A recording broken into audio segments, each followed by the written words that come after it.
এই যে সাহেব,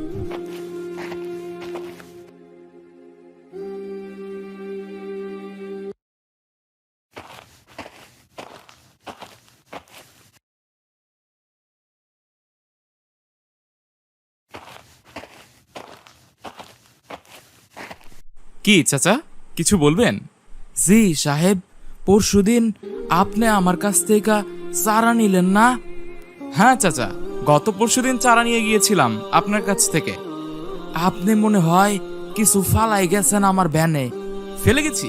কি ফেলে গেছি দেখি? খারান, দেখাইতাছি। দেখেন তো, এই প্যাকেটটা আপনার না? চাচা, এই প্যাকেটটি কি আপনি খুলে দেখেছেন? হ বাবা, খুইলা দেখছি। এটার মধ্যে 1000 টাকার বান্ডিল। এখন আমারে কি করবার কও? এত টাকা আমি কই পামু? আর বিয়ার কথা কইতাছ? বিয়ার কথা নিয়া মাঠে নামলেই তো 50,000 টাকা লাগবো কমপক্ষে। তুমগোর পেট চালাইতেই তো আমি হিমশিম খাইতাছি। আমি তাইলে এখন আমার কিডনি বেচে মেয়ার বিয়া দেই? তাইলে এগুলা তুমি কি কও? তোমার স্বামী বাইচা থাকতেই তুমি নাকের ফুল বেচা ফেলাইবা মানে? শোনো রোকেয়া, তুমি এত চিন্তা করো না সে। আমি দেখতাছি কি হয়, একটু আল্লাহর উপর ভরসা রাখো। আমি দেখতাছি। এত টেহা এখন কই পামু?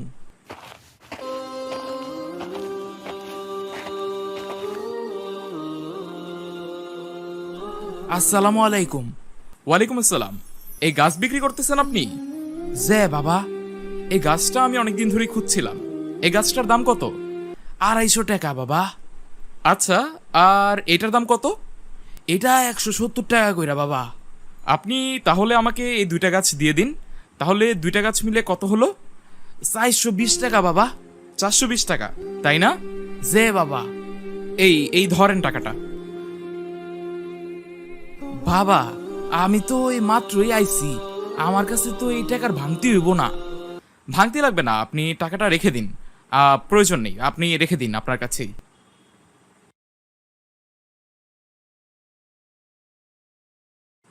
আরে, একটা প্যাকেট দেখতাছি। এটা আবার কি এর প্যাকেট?